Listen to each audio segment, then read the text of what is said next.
வணக்கம் நண்பர்களே! அண்ணன் சீமான் வந்து விஜய் அண்ணா சொன்னதுக்கு வந்து ஒரு பதிலடி வந்து இன்னைக்கு திருச்சி பிரஸ் மீட்ல வந்து குடுத்துருக்காரு.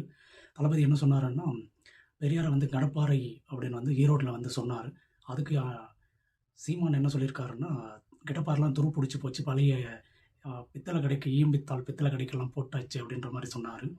அதே மாரி இன்னொரு கருத்து வந்து என்ன சொன்னாரு, "ஏன் வந்து இடைத்தேர்தல்ல ஈரோட்ல நீங்க நிக்க வேண்டியது தானே, அந்த கடப்பாரை இருந்த ஊர்ல நீங்க நின்னு ஜெயிக்க வேண்டியது தானே" அப்படின்னு சொல்லிட்டு.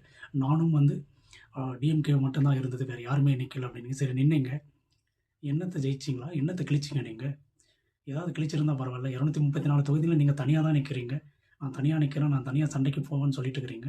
தனியா எத்தன பேர் அடிச்சீங்க? இல்ல எத்தன தொகுதியில வின் பண்ணீங்க? ஒண்ணும் கிடையாது. 2026ல ஈரோடு தொகுதியில நீங்களும் நில்லுங்க.